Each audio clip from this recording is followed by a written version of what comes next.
One of the greatest messages given to the race through the scriptures is that God is man's supply and that man can release through his spoken word all that belongs to him by divine right. He must, however, have perfect faith in his spoken word. Isaiah said, "My word shall not return unto me void, but shall accomplish that whereunto it is sent." We know now that words and thoughts are a tremendous vibratory force, ever molding man's body and affairs. A woman came to me in great distress and said she was to be sued on the 15th of the month for $3,000. She knew no way of getting the money and was in despair. I told her that God was her supply and that there is a supply for every demand. So I spoke the word. I gave thanks that the woman would receive $3,000 at the right time in the right way. I told her she must have perfect faith and act her perfect faith. The 15th came, but no money had materialized. She called me on the phone and asked what she was to do. I replied, "It is Saturday, so they won't sue you today. Your part is to act rich, thereby showing perfect faith that you will receive it by Monday." She asked me to lunch with her to keep her courage. When I joined her at a restaurant, I said, "This is no time to economize. Order an expensive luncheon and act as if you have already received the $3,000. All things whatsoever ye ask in prayer, believing ye shall receive." You must act as if you had already received. The next morning she called me on the phone and asked me to stay with her during the day. I said, "No, you are divinely protected and God is never too late." In the evening she phoned again, greatly excited, and said, "My dear, a miracle has happened. I was sitting in my room this morning when the doorbell rang. I said to the maid, 'Don't let anyone in.' The maid, however, looked out the window and said, 'It's your cousin with the long white beard.' So I said, 'Call him back. I would like to see him.' And he was just turning the corner when he heard the maid's voice, and he came back. He talked for about an hour, and just as he was leaving, he said, 'Oh, by the way, how are finances?' I told him I needed the money, and he said, 'Why, my dear, I will give you $3,000 the first of the month.'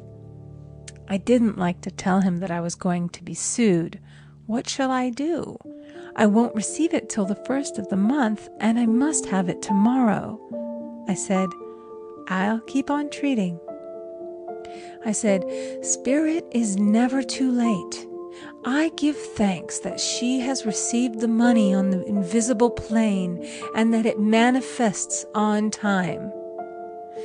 The next morning, her cousin called her up and said, 'Come to my office this morning, and I will give you the money.' That afternoon, she had $3,000 to her credit in the bank and wrote checks as rapidly as her excitement would permit. If one asks for success and prepares for failure, he will get the situation he has prepared for. For example, a man came to me asking me to speak the word that a certain debt would be wiped out. I found he spent his time planning what he would say to the man when he did not pay his bill, therefore neutralizing my words. He should have seen himself paying the debt. We have a wonderful illustration of this in the Bible, relating to the 3 kings who were in the desert without water for their men and horses.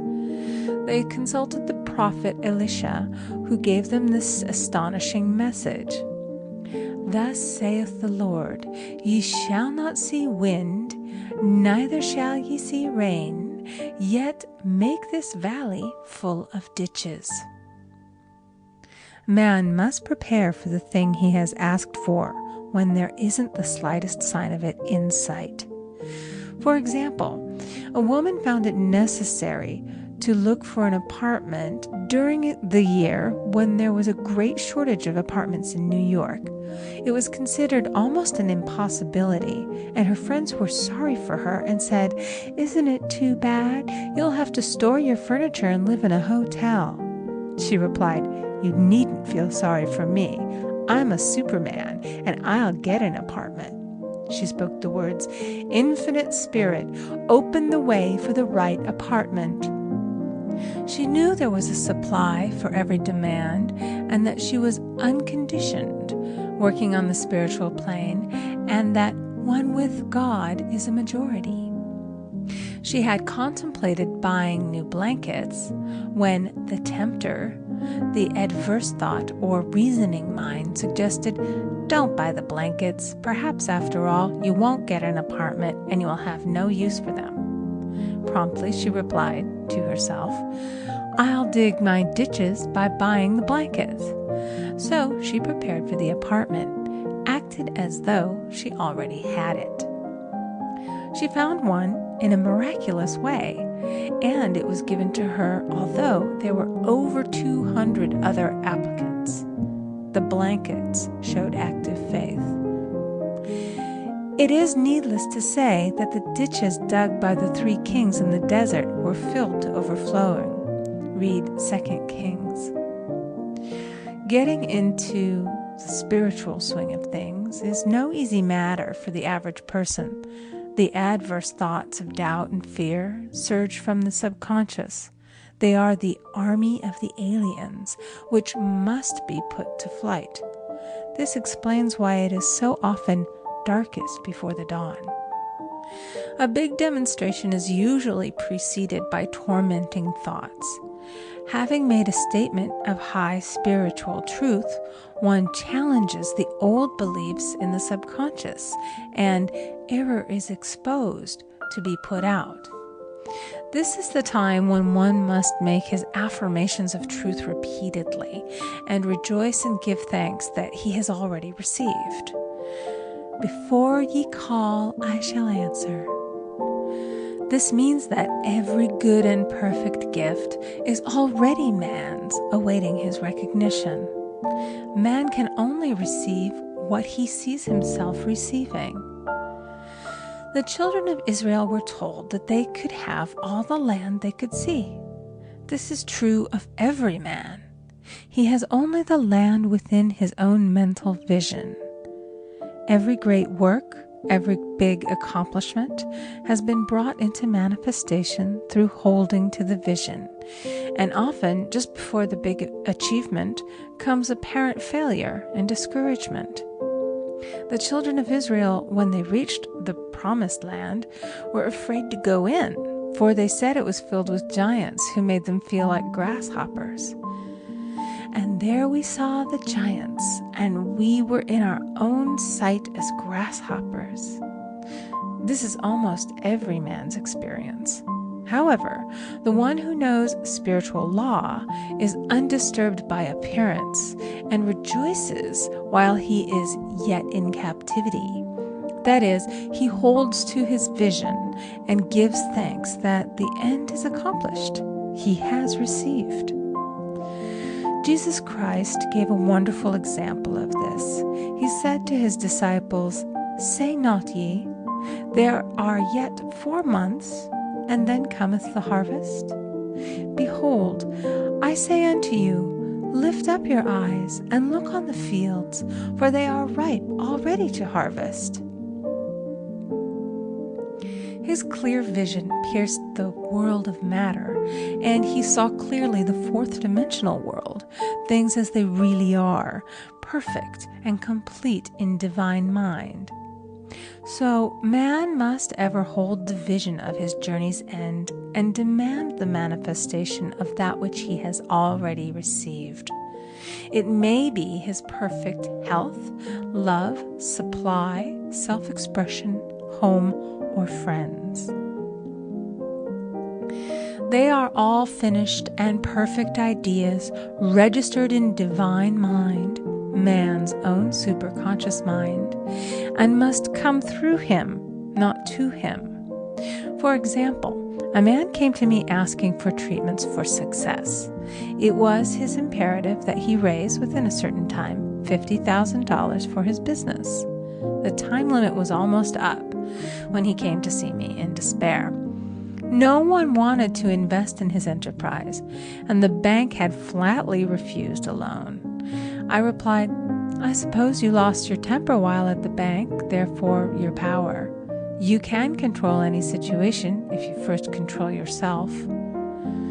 Go back to the bank, I added, and I will treat. My treatment was, you are identified in love with the spirit of everyone connected with the bank. Let the divine idea come out of this situation.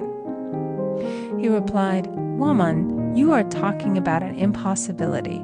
Tomorrow is Saturday. The bank closes at 12, and my train won't get me there until 10, and the time limit is up tomorrow, and anyway, they won't do it. It's too late. I replied, God doesn't need any time and is never too late. With him, all things are possible. I added, I don't know anything about business, but I know all about God. He replied, It all sounds fine when I sit here listening to you, but when I go out, it's terrible.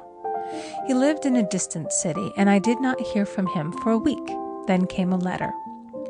It read, You were right. I raised the money, and I will never again doubt the truth of all that you have told me. I saw him a few weeks later, and I said, What happened? You evidently had plenty of time after all. He replied, My train was late, and I got there just 15 minutes to 12. I walked into the bank quietly, and I said, I have come for the loan. And they gave it to me without a question. It was the last 15 minutes of the time allotted to him, and Infinite Spirit was not too late. In this instance, the man could never have demonstrated alone. He needed someone to help him hold the vision. This is what one man can do for another. Jesus Christ knew the truth of this when he said, If two of you shall agree on earth as touching anything that they shall ask, it shall be done for them of my Father which is in heaven. One gets too close to his own affairs and becomes doubtful and fearful. The friend or healer sees clearly the success, health, or prosperity and never wavers because he is not close to the situation. It is much easier to demonstrate for someone else than for oneself, so a person should not hesitate to ask for help if he feels himself wavering. A keen observer of life once said, No man can fail if some one person sees him successful. Such is the power of the vision, and many a great man has owed his success to a wife or a sister or a friend who believed in him and held without wavering to the perfect pattern.